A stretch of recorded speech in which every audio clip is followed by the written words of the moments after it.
हाँ जी, good morning everyone. आपका lecture है 4th और लास्ट लेक्चर में हमने बुक कीपिंग, अकाउंटिंग, ऑडिटिंग और इन्वेस्टिगेशन का मतलब समझा था कि क्या होता है। देख लीजिए फटाफट से। बुक कीपिंग मैंने आपको क्या बताया था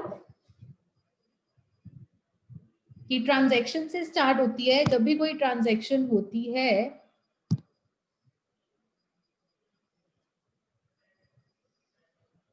दिख रही है स्क्रीन पे बुक कीपिंग अकाउंटिंग का ये दिख रहा है एक्सप्लेनेशन।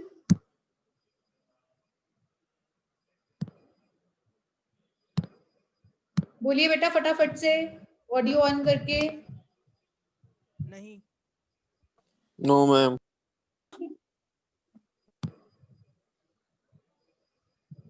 अब देखिए, नहीं दिखी मैम। हैंग हो गया फिर से। हाँ बेटा अब देखो, शो हो रहा है। No ma'am. स्क्रीन पे शो नहीं हो रहा ये कुछ। बन नहीं रही बात जी ना। बोल लूंगा।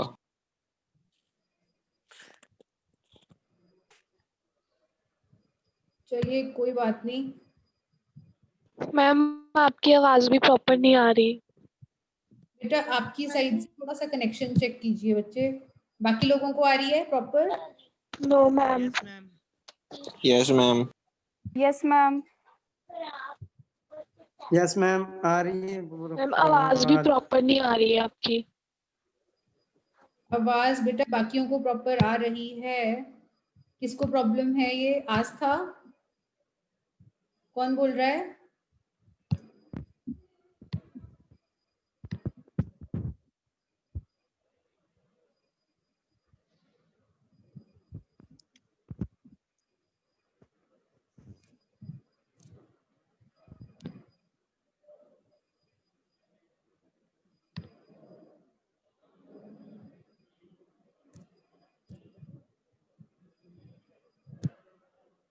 हाँ बेटा अब देखो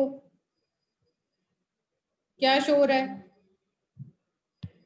अभी सिर्फ ऑप्शन ही शो हो रहे हैं मैम।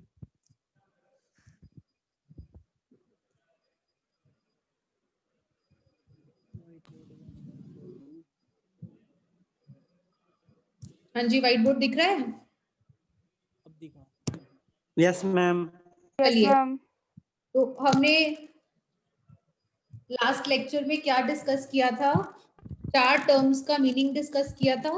बुक कीपिंग, क्या बताया था मैंने आपको बुक कीपिंग में कि कोई भी ट्रांजैक्शन होती है तो उसके बाद उसकी एक जर्नल एंट्री पास करी जाती है।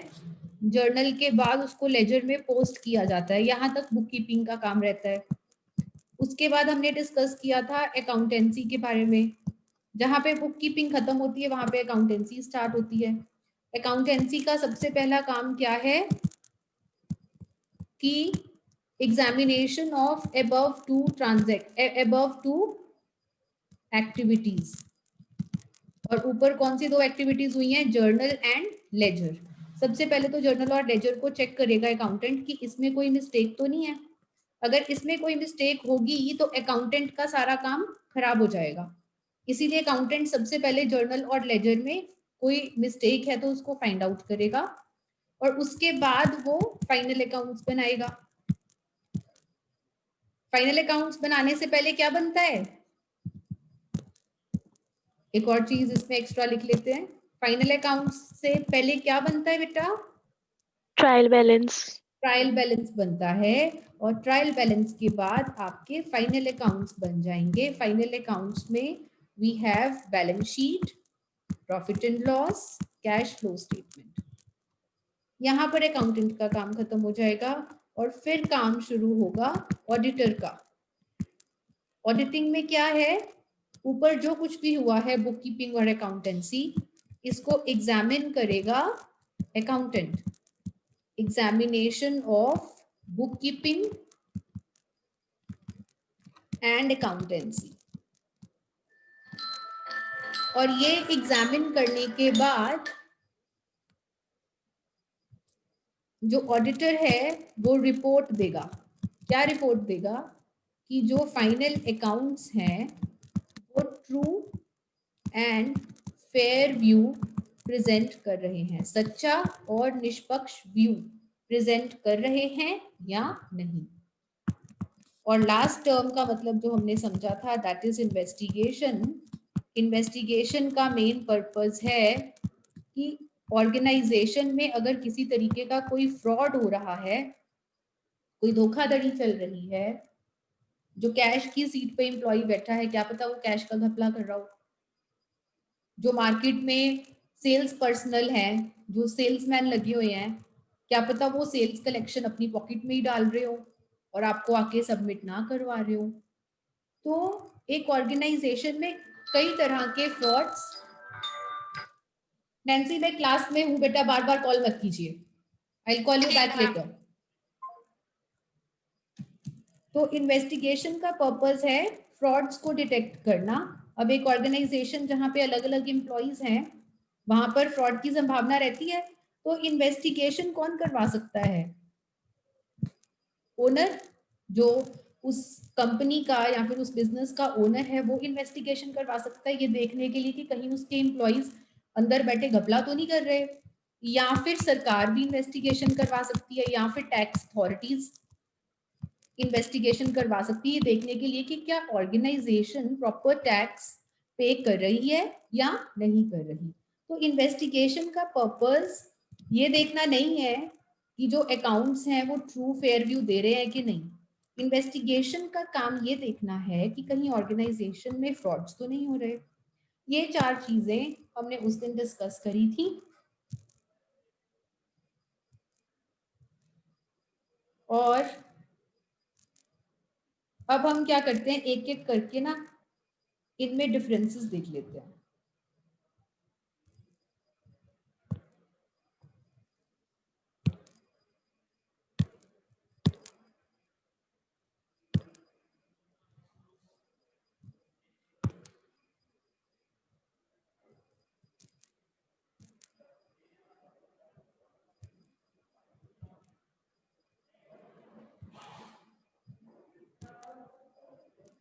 बुक में से डिफरेंसेस करते हैं।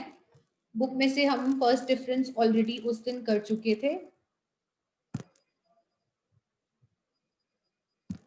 और इसमें हमने सबसे पहला डिफरेंस जो किया था, that is book keeping and accountancy के बीच में। इसमें हमने क्या किया था कि जो बुक कीपिंग है उसका काम क्या है, books of accounts banana, journal और लेजर। देखो यहाँ पे क्या आ जाएगा, जर्नल एंड लेजर। और यहाँ पर क्या आ जाएगा, एग्जामिनेशन ऑफ बुक कीपिंग, साथ ही साथ ट्रायल बैलेंस बनाना और फिर final accounts banana. Total and balance, अगर हम बुक कीपिंग की बात करें तो यहाँ पे लेजर का टोटल किया जाता है, और अकाउंटेंसी की बात करें तो लेजर के जो टोटल्स हैं उनको ट्रायल बैलेंस में ले जाया जाता है अकाउंटेंसी में। फाइनल अकाउंट्स, बुक कीपिंग में फाइनल अकाउंट्स प्रिपेयर नहीं किए जाते, जबकि अकाउंटेंसी में ट्रायल बैलेंस बनाने के बाद फाइनल अकाउंट्स बनाए जाते हैं। रेक्टिफिकेशन ऑफ एरर्स, अगर हम गलतियों की बात करें तो बुक कीपिंग गलतियों को चेक नहीं करता, लेकिन अकाउंटेंसी सबसे पहले उसका काम कहाँ से शुरू होता है, बुक कीपिंग में गलतियां देखना कि कहीं बुक कीपिंग में गलतियां तो नहीं है। तो यहाँ पर गलतियां चेक नहीं करी जाती, लेकिन अकाउंटेंसी में सबसे पहले गलतियां चेक करी जाती हैं, और इनकेस अगर कोई गलतियां हैं तो उनको ठीक करने के लिए एडजस्टमेंट एंट्रीज पास करी जाती हैं। रिस्पॉन्सिबिलिटी, बुक कीपर अकाउंटेंट के काम के लिए रिस्पॉन्सिबल नहीं है, लेकिन अकाउंटेंट बुक कीपर के काम के लिए रिस्पॉन्सिबल है। क्यों? क्योंकि अगर बुक कीपर के काम में कोई गलती हुई तो उसकी सजा अकाउंटेंट को भुगतनी पड़ेगी। So this is the difference between book keeping and accountancy. Next difference पे चलते हैं, that is difference between accountancy and auditing. हाँ जी, अकाउंटेंसी में क्या आएगा? अकाउंटेंसी में बुक कीपिंग का काम भी आ जाएगा, फिर ट्रायल बैलेंस, फिर फाइनल अकाउंट्स और गलतियां चेक करना, ये सब कुछ हम कर चुके हैं ऊपर। और ऑडिटिंग में क्या आएगा? ऑडिटिंग, जहां पे अकाउंटेंसी खत्म होगी वहां पे ऑडिटिंग स्टार्ट होगी, और अकाउंटेंसी का काम चेक करना किसका काम है? ऑडिटर का काम है। और उसके बाद ये बताना कि क्या प्रॉफिट एंड लॉस अकाउंट ठीक है, क्या बैलेंस शीट ठीक है, इसके ऊपर रिपोर्ट करना is the work of auditor. Accountancy का ऑब्जेक्ट क्या है? ऑब्जेक्ट मतलब पर्पस, मकसद। अकाउंटेंसी का मकसद क्या है? अकाउंटेंसी का मकसद है फाइनल अकाउंट्स बनाकर ये देखना कि कंपनी में प्रॉफिट या लॉस कितना हो रहा है, या फिर एसेट्स और लायबिलिटीज की पोजीशन क्या है, ये देखना काम है अकाउंटेंसी का। और ऑडिटिंग का पर्पस क्या है? ऑडिटिंग का पर्पस है ये देखना कि ये जो एसेट्स एंड लायबिलिटीज और प्रॉफिट एंड लॉस अकाउंटेंसी ने बनाए हैं, क्या ये दोनों करेक्ट हैं, सच्चे हैं या नहीं, इसके ऊपर रिपोर्टिंग करना। शुरुआत कहाँ से होती है अकाउंटेंसी की? अकाउंटेंसी वहां से स्टार्ट होती है जहां पे बुक कीपिंग एंड होती है। बुक कीपिंग खत्म तो अकाउंटेंसी शुरू, और ऑडिटिंग वहां से शुरू है जहां पे अकाउंटेंसी खत्म हो जाती है। तो क्या हमारा ऑर्डर रहता है? सबसे पहले बुक कीपिंग, जहां पे बुक कीपिंग खत्म वहां पे अकाउंटेंसी शुरू, और जहां पे अकाउंटेंसी खत्म वहां पे ऑडिटिंग शुरू।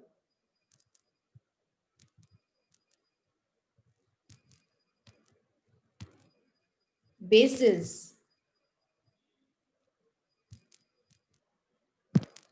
अकाउंटेंसी का बेस क्या है? अकाउंटेंसी का बेस है बुक कीपिंग। अकाउंटेंसी ऑडिटिंग के ऊपर बेस्ड नहीं है, लेकिन ऑडिटिंग अकाउंटेंसी के ऊपर बेस्ड है। देखिए, अगर हम फिर से बात करें तो book keeping, accountancy, auditing, investigation, ये 4 चीजें।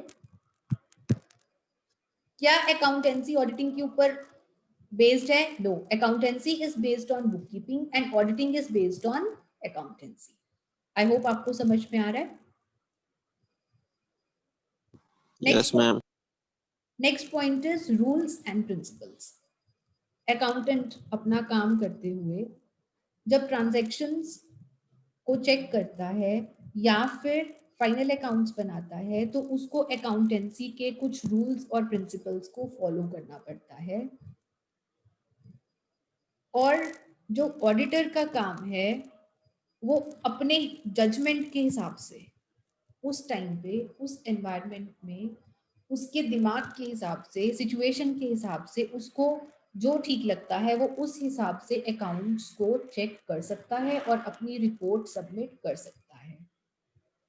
क्वालिफिकेशन की बात करें तो ऑडिटर हमेशा एक चार्टर्ड अकाउंटेंट रहेगा। स्पेशल क्वालिफिकेशन चाहिए ऑडिटिंग करने के लिए, that is a person should be CA. जबकि अगर हम अकाउंटेंसी की बात करें तो अकाउंटेंट जो है वो सीए तो नहीं होना चाहिए, लेकिन हाँ उसको कुछ नॉलेज तो अकाउंट्स की होनी चाहिए ना। ऐसा तो नहीं है कि आप नॉन मेडिकल वाले एक बच्चे को आप अकाउंटेंट बना रहे हो, ऐसा भी नहीं होना चाहिए। कोई प्रिस्क्राइब्ड क्वालिफिकेशन तो नहीं है अकाउंटेंट बनने के लिए, लेकिन उस पर्सन को अकाउंटेंसी की नॉलेज जरूर होनी चाहिए। Next is knowledge. ऑडिटर जो अकाउंटेंट है उसको ऑडिटिंग की नॉलेज हो या ना हो चलेगा, लेकिन जो ऑडिटर है अगर उसको अकाउंट्स की नॉलेज नहीं है तो क्या वो ऑडिट कर पाएगा? Absolutely not. अकाउंटेंट को ऑडिटिंग की नॉलेज ना भी हो तो चलेगा, लेकिन ऑडिटर को अकाउंटेंसी की नॉलेज ना हो तो वो ऑडिटिंग कर ही नहीं सकता। स्टेटस, अकाउंटेंट जो है वो परमानेंट एम्प्लॉय होता है कंपनी का या बिजनेस का। परमानेंट एम्प्लॉय होता है वो कंपनी का और उसको सैलरी मिल रही होती है। लेकिन अगर हम ऑडिटर की बात करें तो जो कंपनी के अंदर का एम्प्लॉय है, जो कंपनी का नौकर है, वो कभी भी ऑडिटर नहीं बन सकता। जो ऑडिटर है वो इंडिपेंडेंट पर्सन होता है, उसका कंपनी के साथ किसी तरह का कोई लिंक नहीं होता, क्योंकि अगर वो इंडिपेंडेंट नहीं रहेगा तो वो अपनी रिपोर्ट ठीक से जमा नहीं कर पाएगा। इसीलिए जो ऑडिटर है ही शुड बी इंडिपेंडेंट। लेकिन अगर हम अकाउंटेंट की बात करें तो अकाउंटेंट जो है वो परमानेंट एम्प्लॉय होता है कंपनी का। ओरिजिन का पॉइंट इतना इंपॉर्टेंट नहीं है, आप इसको स्किप कर सकते हैं।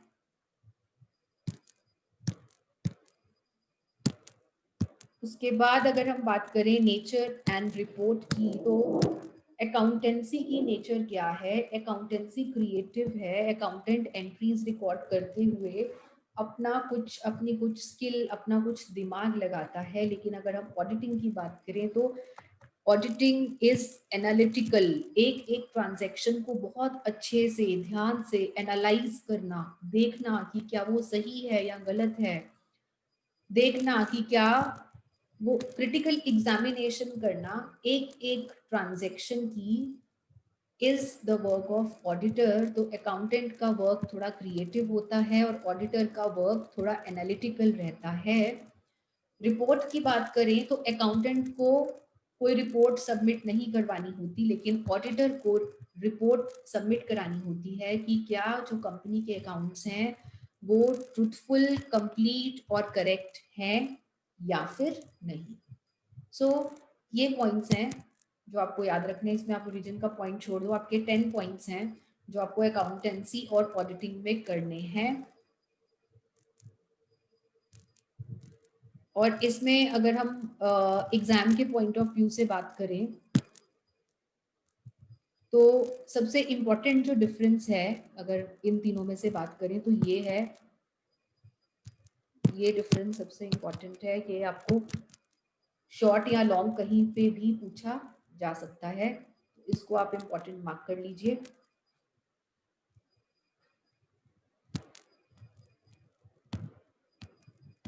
आगे बढ़ते हैं हम। ये सब करने की जरूरत नहीं है बच्चे, this need not be done.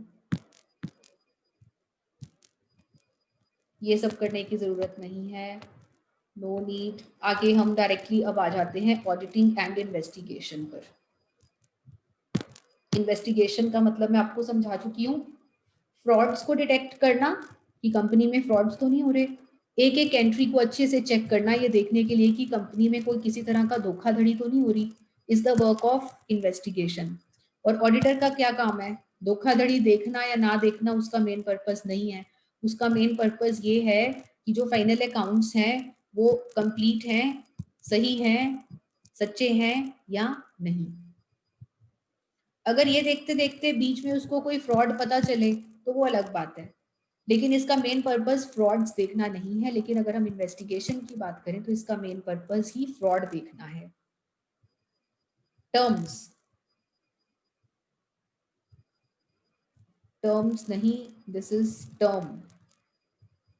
अगर हम टर्म की बात करें दैट इज कितने साल के लिए किया जाता है, तो अगर हम जनरली ऑडिटिंग की बात करें तो 1 साल की बुक्स ऑडिट करी जाती हैं फाइनेंशियल ईयर की, 1 फाइनेंशियल ईयर की। और फाइनेंशियल ईयर हमारा कब स्टार्ट होता है? 1 अप्रैल से मान लीजिए 19, और खत्म कब हो जाएगा? 31 मार्च 20। 1 साल के जो अकाउंट्स हैं वो ऑडिट किए जाते हैं। लेकिन अगर हम इन्वेस्टिगेशन की बात करें तो जरूरी नहीं है कि 1 साल के लिए ही इन्वेस्टिगेशन हो सकता है कि पिछले 5 साल की इन्वेस्टिगेशन हो जाए। तो इसमें नंबर ऑफ ईयर्स की इन्वेस्टिगेशन हो सकती है। हो सकता है कि आपको एक एम्प्लॉय के ऊपर शक हो कि उस एम्प्लॉय ने कैश में घपला किया है, किसी तरह का घपला किया है उसने कैश में।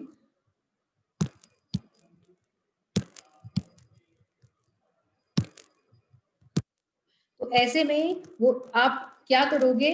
पिछले 5 साल की एंट्रीज को चेक करवाओगे। तो इन्वेस्टिगेशन में जरूरी नहीं है कि 1 साल के लिए ही अकाउंट्स चेक हो। इन्वेस्टिगेशन में 1 या 1 साल से ज्यादा के लिए भी अकाउंट्स चेक किए जा सकते हैं। On whose behalf? ऑडिट कौन करवाता है? Audit is usually conducted on behalf of the owner, owner करवाता है, जो ऑडिट है वो ओनर करवाता है। लेकिन अगर हम इन्वेस्टिगेशन की बात करें तो मैंने आपको इंट्रोडक्शन के टाइम पे भी बताया था कि जो इन्वेस्टिगेशन है वो ओनर भी कर सकता है, सरकार भी करवा सकती है इन्वेस्टिगेशन, या फिर टैक्स अथॉरिटीज भी करवा सकती हैं। जरूरी नहीं है कि सिर्फ ओनर ही करवाए, और पर्सन्स भी इन्वेस्टिगेशन करवा सकते हैं। नेसेसिटी, जरूरत, ऑडिटिंग की जरूरत क्यों है, कंपल्सरी है। ऑडिटिंग अगर हम बात करें कंपनीज की, अगर हम बात करें बैंकिंग कंपनीज की, प्राइवेट कंपनीज की, तो यहाँ पर अकाउंट्स को ऑडिट करवाना मैंडेटरी होता है। लॉ के अकॉर्डिंगली इन अकाउंट्स को ऑडिट करवाना मैंडेटरी है। लेकिन अगर हम इन्वेस्टिगेशन की बात करें तो इन्वेस्टिगेशन कंपल्सरी नहीं है, कंपल्सरी नहीं है, मर्जी है। अगर आपको लगता है कि कंपनी में फ्रॉड्स हो रहे हैं तो आप इन्वेस्टिगेशन करवा सकते हैं, लेकिन किसी कानून के अंतर्गत इन्वेस्टिगेशन करवाना इज नॉट कंपल्सरी। जबकि अगर हम ऑडिटिंग की बात करें तो कंपनीज एक्ट या फिर बैंकिंग कंपनीज एक्ट के अकॉर्डिंगली आपको ऑडिट करवाना जरूरी हो जाता है। स्कोप की बात करें अगर, इसमें सिर्फ और सिर्फ बुक्स ऑफ अकाउंट्स एग्जामिन करे जाते हैं। क्या क्या एग्जामिन किया जाता है ऑडिटिंग में, जर्नल, लेजर, फाइनल अकाउंट्स, ये सब एग्जामिन किए जाते हैं। लेकिन अगर हम इन्वेस्टिगेशन की बात करें तो ना सिर्फ बुक्स ऑफ अकाउंट्स एग्जामिन किए जाते हैं, बल्कि इसमें और चीजें भी देखी जाती हैं। जैसे मान लीजिए अगर कोई एम्प्लॉय घपला कर रहा है, अगर शक है उसके ऊपर कि उस एम्प्लॉय ने किसी तरह का फ्रॉड किया है, तो हो सकता है कि उस एम्प्लॉय के बारे में भी कुछ तथ्य जाने जाएं। तो इसमें ना सिर्फ बुक्स ऑफ अकाउंट्स को एग्जामिन किया जाता है, एम्प्लॉय के बारे में भी कुछ इंफॉर्मेशन जानी जा सकती है। क्वालिफिकेशन, ऑडिटर एक सीए ही ऑडिटर हो सकता है। लेकिन अगर हम इन्वेस्टिगेशन की बात करें तो यहाँ पर इन्वेस्टिगेटर जो है वो सीए होना जरूरी नहीं है। कोई भी क्वालिफाइड और एक्सपीरियंस्ड बंदा जो कि फ्रॉड्स को डिटेक्ट कर सके वो इन्वेस्टिगेटर हो सकता है। जरूरी नहीं है कि इन्वेस्टिगेटर एक सीए ही हो। फ्रीक्वेंसी, कितनी लगातार ऑडिटिंग होती है, ऑडिटिंग ईयरली बेसिस पर होती है। और अगर हम इन्वेस्टिगेशन की बात करें तो ईयरली बेसिस पर होना जरूरी नहीं है। जब जब आपको लगे कि कुछ फ्रॉड हो रहा है या कुछ गलत हो रहा है ऑर्गेनाइजेशन में, ऐसी स्पेसिफिक सर्कमस्टांसेस में, ऐसे स्पेशल केसेस में ही आप इन्वेस्टिगेशन कंडक्ट करवाते हैं, अदरवाइज नहीं। और देखें इसमें और क्या है, documents, last point, seventh point is frequency, हम डिस्कस कर चुके हैं। 8th point is type of checking. Audit में टेस्ट चेकिंग होती है बेटा। What is test checking? मान लीजिए एक साल में, 1 ईयर में आपकी कम से कम 10,000 ट्रांजैक्शंस हुई हैं सेल की, तो क्या ऑडिटर ये 10,000 की 10,000 ट्रांजैक्शंस चेक करने बैठेगा? Of course not. ये क्या करेगा, इस 10,000 में से हर 10th ट्रांजैक्शन चेक कर लेगा। एवरी 10th ट्रांजैक्शन चेक करेगा, 20th ट्रांजैक्शन चेक करेगा, या फिर रैंडमली मतलब अचानक से कोई भी 10 ट्रांजैक्शंस उठा लेगा। 10,000 में से मान लीजिए उसने 100 ट्रांजैक्शंस उठा ली, 100 ट्रांजैक्शंस चेक कर लेगा। This is known as test checking. Test checking का मतलब क्या है, एक एक ट्रांजैक्शन चेक नहीं करी जाएगी, बल्कि एक सैंपल ले लिया जाएगा और उस सैंपल के बेस पे जो ऑडिटर है वो मान लेगा कि बाकी ट्रांजैक्शंस भी ठीक होंगी। This is test checking. और अगर हम इन्वेस्टिगेशन की बात करें तो जब इन्वेस्टिगेशन होती है तो फिर एक एक ट्रांजैक्शन चेक होती है। 10,000 की 10,000 ट्रांजैक्शन चेक होंगी। समझ में आ रहा है? टेस्ट चेकिंग में 100 ट्रांजैक्शन चेक होगी 10,000 में से, और इन्वेस्टिगेशन में सारी की सारी ट्रांजैक्शन चेक होंगी 10,000 की 10,000। और अगर हम रिपोर्ट की बात करें, ऑडिटर को अपनी रिपोर्ट जमा करवानी होती है किसी एक्ट के अकॉर्डिंगली, जैसे कंपनीज एक्ट के अकॉर्डिंगली उसकी रिपोर्ट का प्रॉपर फॉर्मेट होना चाहिए। लेकिन इन्वेस्टिगेशन की रिपोर्ट का कोई स्पेसिफिक फॉर्मेट नहीं होता, इन्वेस्टिगेटर अपने हिसाब से रिपोर्ट जमा करवा सकता है। क्रिटिसिज्म की बात करें, क्रिटिसिज्म मीन्स आलोचना या फिर गलतियां निकालना।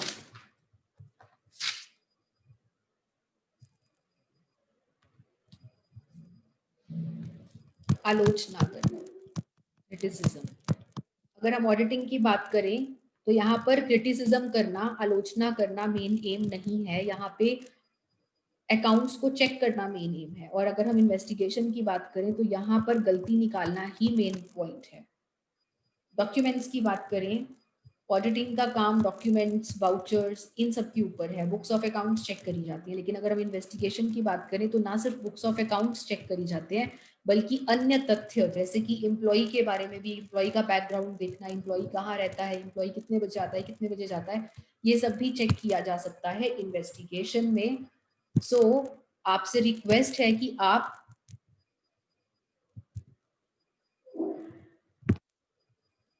ये सब रिवाइज करेंगे। कोई प्रॉब्लम हो तो मुझसे नेक्स्ट सेशन में पूछेंगे।